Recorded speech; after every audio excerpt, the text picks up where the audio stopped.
Hi, guys, and welcome to the Evolutionary Edge of Eros podcast. I'm here with my good friend Leela today. She's a new friend and she's come into my life and just sort of brought, like, oh, wow, we have a lot in common. So I'm pretty excited to have a chat today. And maybe you want to introduce yourself, Leela, and just share with us a little bit about, yeah, what was alive? How do you feel like maybe I should have a chat to you on this podcast? I'm Leela.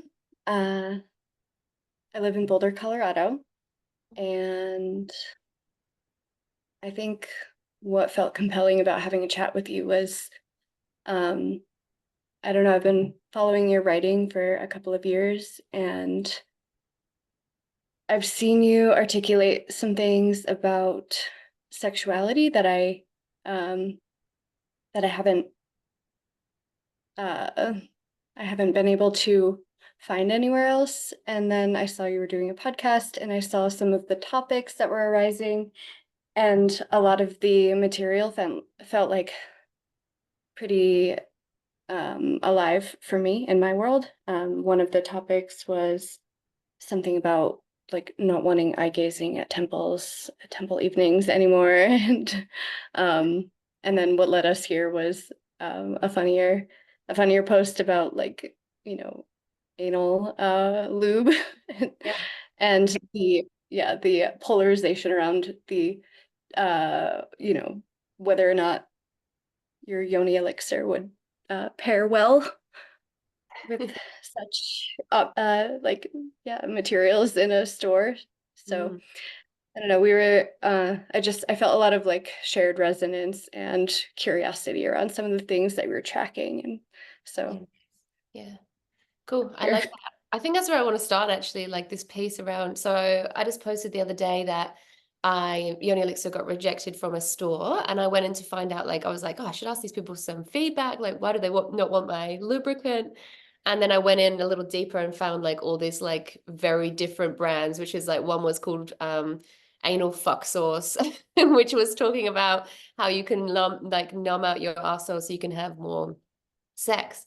And then that started a bit of a like sort of a debate, I guess, on the post about whether like because there's a lot of people that are from my audience which have been, like the slogan for Yoni Elixir is like having greater sensation, the lubricant for greater sensation. So it is about bringing more blood flow into the yoni to feel more.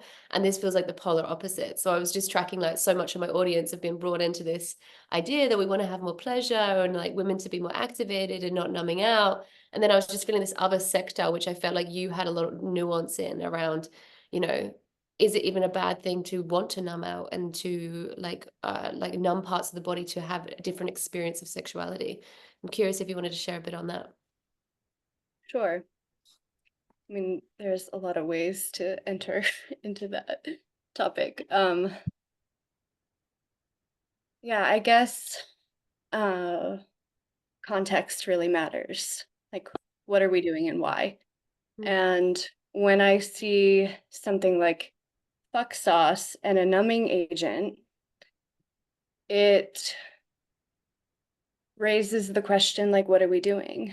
And um, I think there is a lot happening in the Neo Tantra world where like slowness and sensation is being exalted. And then there's kind of in the BDSM world, like fast and hard sometimes being the medicine. And so, I mean, it just raised the question about context. Mm. And um, that felt like an anchor point.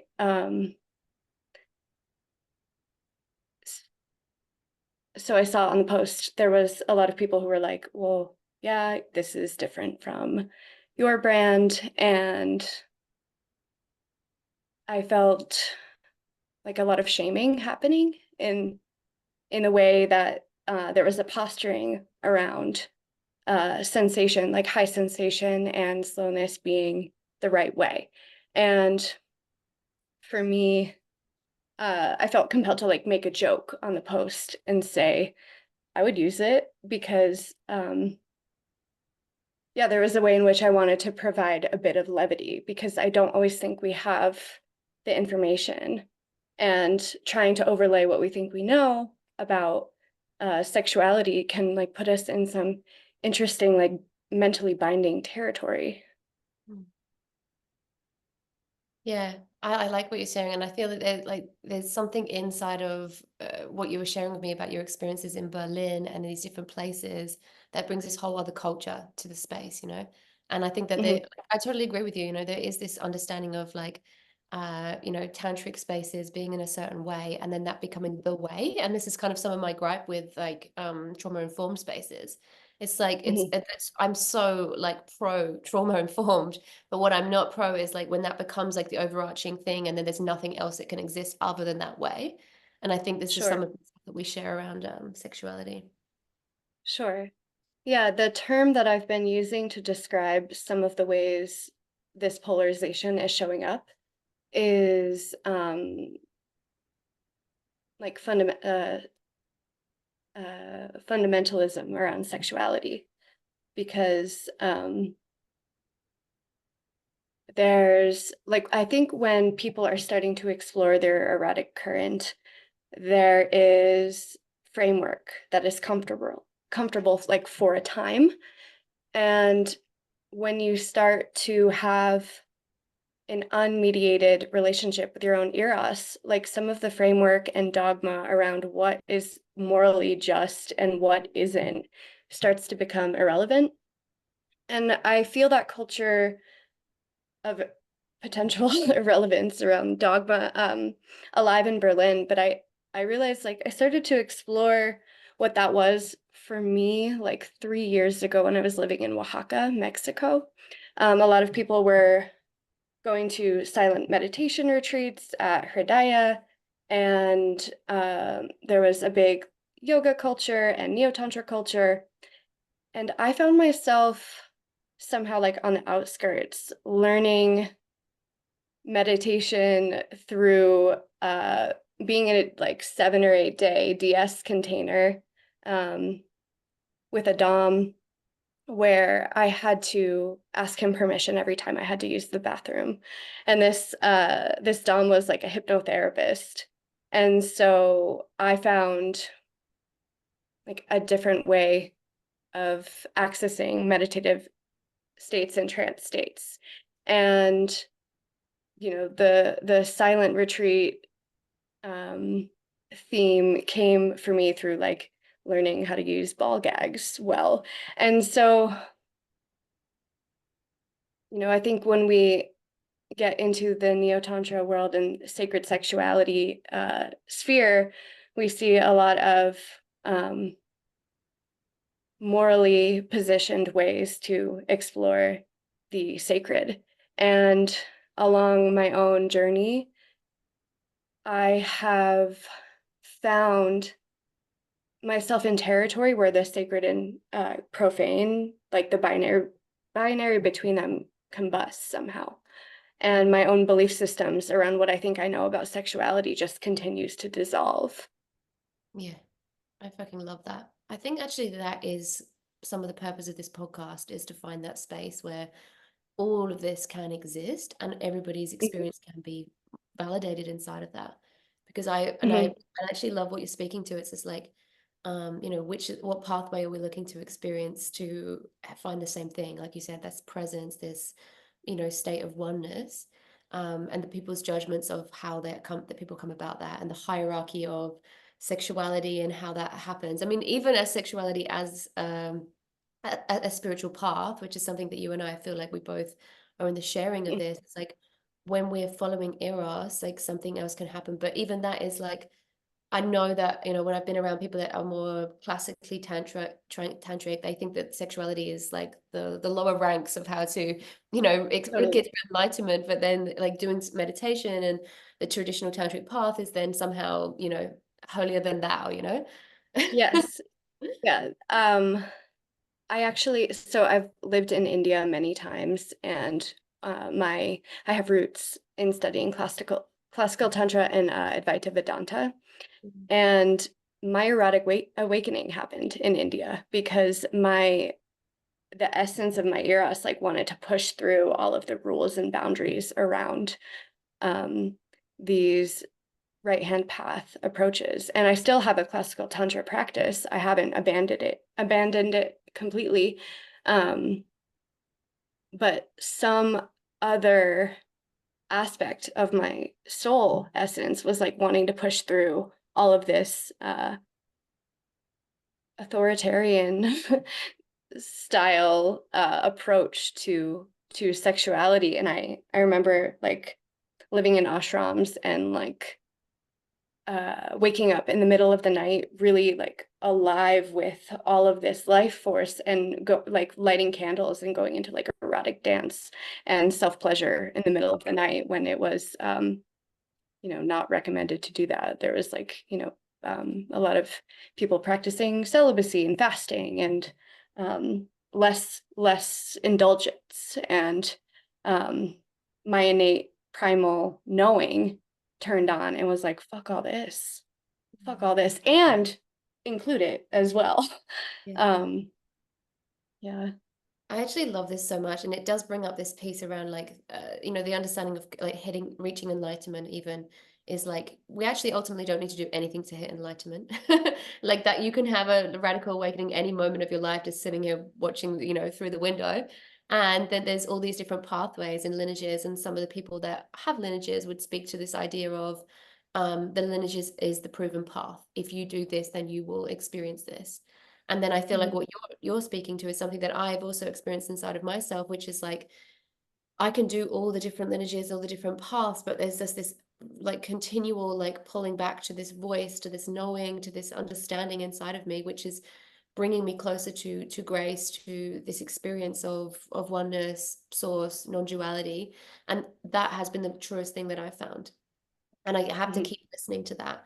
And every time people tell me that, sexuality is about blowjobs and, doing whatever else, I have to keep coming back to this, like, okay, no, there's this other thing that I know.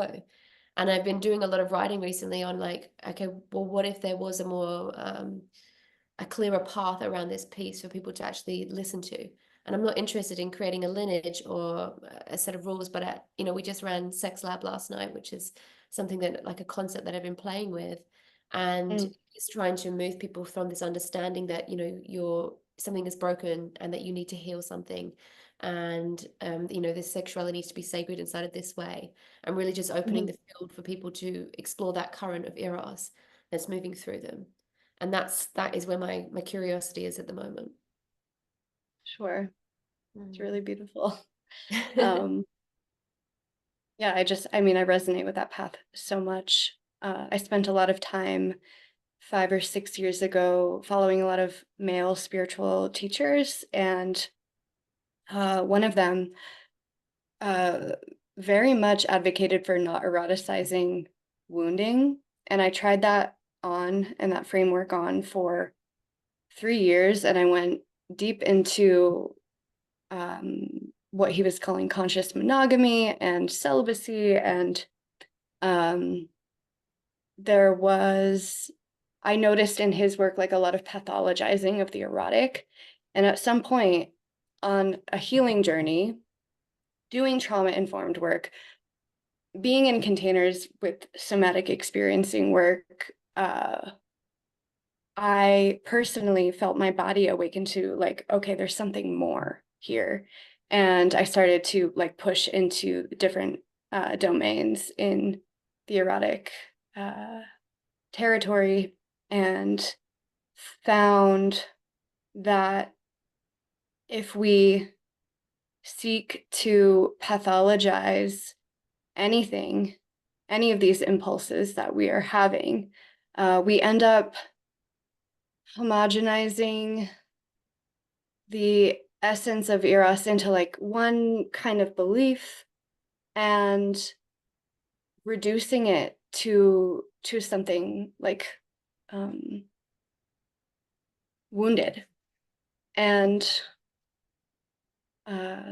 yeah, so I see the beauty and the purpose for having trauma informed spaces and really clear, beautiful spaces to experience slowness and heightened sensation, and when we practice in that way, we have to be careful of then like repressing this whole other octave of potential. Um, and sometimes that looks like pain and suffering and breath play and blowjobs, or, you know, using anal numbing lubricant to do whatever you want to do with your butt stuff. Yeah. I'd love to hear like some of the sort of your understanding of like what happens when you shift the space of like pain or numbing or whatever, like what you're accessing on a like does that give way for is kind of my question. Can you ask that in a different way? Yeah, like I'm curious of like I guess the spiritual experience or the other type of experience that you're having if you're not feeling on a sensation level pleasure. Like what else are you able to access? Yes, you're asking about being a pain slut. um, yeah, I mean that it depends on the circumstance. I guess an example that I can give is my experience with caning. It's different than using a leather flogger. Caning is also like a stinging sensation that like is really sharp, quick, abrupt, and often the sharp pain lingers. And with caning, if you practice it intensely, it leaves bruising, broken skin, and um, it's it's an experience of transcendence and trance states through endurance. And it's an acquired taste. Mhm. It's not for everyone. But I think that some people find pleasure in pain more than others. And I am one of those people. So, through painful experiences in kink, I have had cathartic experiences, transcendental experiences, um, but it really often depends on how the pain is being delivered. If someone is just coming in and not paying attention to my body or really reading me, or their mind is elsewhere, I can't receive pain well. But if someone is really with me and delivering it with intention, it's like transcendence, and uh, cathartic in a way that feels like it metabolizes like stuff that is like emotional content that I can't access all the way on my own. Like, I mean, maybe I could if I sat in stillness for 3 hours or went into like I don't know, a meditation retreat, like a Vipassana style retreat. I would address some of those deeper emotions, but um, that's less fun for me. Um, and so, yeah, I think I've reached um, peak states of consciousness through experiencing pain, because there's a threshold that I found where like pain and pleasure are not different anymore. And if you have the audacity or the insanity, the impulsive insanity to like experience that or put yourself through that, um, you might find it, but it's not something that I recommend for everyone. Yeah. I do love this conversation. It's something that was also in a recent post that we were debating about was this piece Mhm. around yeah, some of the stuff that really challenges me on the in the realms of YouTube and things like this is this like obsession with hitting the right spots, the G spots, the P spots, or whatever spots, and this like honing in on, even like my last podcast was around, the 5 steps to fisting or whatever, and how I don't feel like I can teach that is because you know, when we were kind of joking about it with my friends, and I was like, someone's fisting you and they're like pausing the video to see what the next step is. You know, it's like this kind of mentality of like learning through the mind. And then also what you're speaking to is like this importance of people really understanding like the depths of like nuance inside of an act in this way, and how that is Mhm. actually could be really crucial to creating trance states. So just kind of like Mhm. if you want to share your, I don't know, ideas or thoughts on those. Mm. I think I'll speak to technique first because I heard you uh, kind of exploring the steps that you see people trying to YouTube about. I think for myself in marketing or about sexuality, I've felt repelled by um, the idea of having to reduce these experiences to a step-by-step process. Um, and I think what I've come to find is that some people do need a step-by-step process. They're like cerebrally, uh, they inhabit their cerebral space more than others. And I think step-by-step processes can be useful to some people who learn well through their mind and need a framework and need a map. Um, but I also see why it is reductive to a person like me who uh, kind of feels and senses their way through things. For example, if anyone tries to pleasure me with a technique they've learned, I can usually tell that they're in their head and following a step-by-step process. Um, and so like I respond more to people who are just attuning to the body and to the emotional body. Um, and yet I see why we've come to a point where we need step-by-step offerings. Like I think constitutionally, some people do learn through the mind until they can experience something through their body. And as a practitioner or an educator in sexuality, I think creating environments for all different types of learning is beneficial. And I guess when I teach BDSM, I like to just create environments for people to learn, feel, and discover what they know for themselves. Um, and I've often experienced people who really are hungry for maps. So again, it's one of those things where like context really matters. Who you're teaching really matters. Who your people are really matter. Because something that lands for one person is not going to land for another. And I mean, I feel the same way about like temple spaces and how they're being run. It seems like there's kind of like a formula developing, and I'm like, fuck the formula. And I just think some people are not ready for an unmediated relationship with their eros, and until they are, the framework is going to be necessary. I love this term that you've coined, the unmediated relationship to eros. I feel like It's it's not mine. not I yours. think it might be Martin Prechtel's.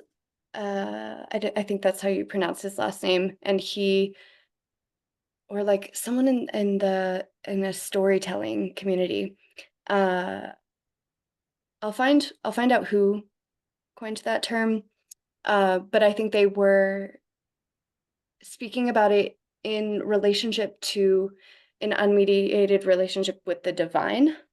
And for me, that's like a separate, well, it's not completely separate, but an unmediated relationship with Eros felt more relevant. So I guess that is my like evolution of the term. Um, yeah. I like it. I think what I like the most about it is what you're speaking to, and even like some of these ideas of like, yeah, let's cater, let's let the sexuality space expand to hold all of these different ways of doing it.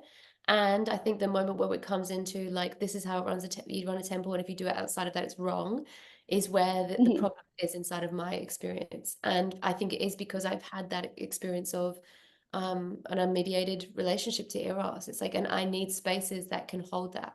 And for me, I think that's Mhm. what Sex Lab is about, and what yeah, creating spaces is that are about for me, because I learn best through storytelling, through opening up your experience so that I can feel it and know it inside of my body. And that Mhm. storytelling might be through words, but it also might be through you sharing me the experience that you felt in your body, like transmission-based learning. And when I Mhm. realized that, I think that I didn't need to learn through the mind, and that these other ways were way more uh activating. Like I was learning stuff, and even when I started when I started doing self-pleasure with people, and I was like working with like um opening up my body to squirting in a way that I taught myself how to squirt, and not the ways that I'd seen on the internet. Like this whole come hither motion was not this is not how it worked for me. And I had a different way that opened up my body, and I self-pleasured with a girlfriend and showed her how I experienced squirting, and then her body started naturally going into the muscle and contraction that creates squirting inside of her. And I was like, oh, this has nothing to do with what I just told her with my words. And she doesn't need to Uh, know this technique that I'm using on myself to create squirting. Her body is listening in a whole other way than I'm sharing with her. And for me, that's when I just broke through to like, okay, this we need to open up the world to, to be for more experiences of this way of learning, because it's just there's something else that's occurring and it's faster. mm, mhm. Mhm. I love that you brought up squirting and that that motion. I've I had a former partner who was like really trying to make me squirt with that motion, and something about it was like, this isn't working for me. Maybe there's something wrong with me because I'm broken and I can't squirt like this. And then when I opened up squirting for myself, I was like, oh, this has nothing to do with the technique. And I think women finding their way into their own relationship with squirting is going to be like a pathless path for everyone. I love this. I feel like I just got the name of your episode. It's like the pathless path of the pain slut. It's like this opening through I'll take whatever. it. Yeah. Yeah. Mm. Yeah. A lot of the terrain that opened me up to learn without the boundaries of um, outside authority and teachers and like material was really when I started to play in the domain and kink of consensual non-consent, because I think there is always a third thing that happens in the erotic space, and it's what we plan for, what we think we know, and then like what happens beyond that. And another way to say that is the personal, the interpersonal, and then the transpersonal. And with sexuality teachings, with scene negotiation in BDSM, you can only um, plan for so much, and you can only teach what is in the foreground and what is seen. And then for me, with consensual non-consent scenes, it invited opportunities for a third thing to come into the space that was beyond what I might think I enjoy and what I might think I know about what I enjoy. And it wasn't until I started playing in that territory that I discovered that everything that I think I know about my eros is like kind of to the wind, unless it's like lived and experienced directly through my body. And so I even feel like I'm at a point in my own journey with my sexuality where even my ideas about what I think I like and don't like are like flexible, permeable, expandable, contractible, because playing in the open territory um, is like you never know what you're gonna like or what's going to turn you on. Um, an example of that is like I see a lot of women who proudly proclaim they'll never do the daddy little girl dynamic because it's disgusting or wounded or a real woman wouldn't need that. And I have been there myself. And then it like organically opened up inside of a connection that I explored for like a year and a half. And I was at the mercy of my own turn on. Like what I thought about it didn't matter. What I judged about it didn't matter. The proof was in my body. I was like, there's no rules. Yeah. I just completely agree with all of that. Like, I almost don't even care what my brain thinks about any of these things anymore, you know? And this is a piece, Totally. like, and any time that there's like I feel like anything that my mind decides is just taking me further away from the path, which is like what we're speaking to. This, like, if we keep listening to the eros, where it's taking us usually is like unraveling something. And I've often find that this, if there is anything that we open to that is of interest in that way, it's like it's only in blocking it that's actually going to become this ease inside of the body, you know. And through Sure. opening it and being with it and knowing it and listening to it, that we actually able to create that path of ease, which actually allows the body to come into more, I don't know, experience of divinity is probably the way that the only words that I could use for it for myself. But yeah, I'm sure a lot of people have Mhm. other ways of describing it. Yeah, Mm, yeah. And just like to wrap up, I'm curious if there's anything that you want people to know about you or what you're doing or what you're creating at the moment. thank you for inviting that. I I think what I would like for people to know is that I am a ritual artist and an erotic art photographer, and I'm teaching and sharing in the domain of ritual BDSM. And yeah, I am in an ever unfolding relationship with my own work. So it really depends on the day about like, how to talk about what I do or don't do. But right now, my passions are like still photography and um, opening environments to let people explore um, the things that they have shut out or deemed taboo or not appropriate for their becoming. So that's kind of where Mm, I'm at right now. beautiful. And where can they find you on socials? Uh, Art by Leela. I think that account is shadow banned though, so it doesn't come up very easily, but if you dig for it, you'll find it. And then the Leela Sutras with an underscore is my more personal account where I just share and riff and play. Beautiful. Alrighty. Well, thanks so much for coming on. And yeah, we'll be sure to keep following the journey of your ritual. Thank you for having me. No worries. Bye.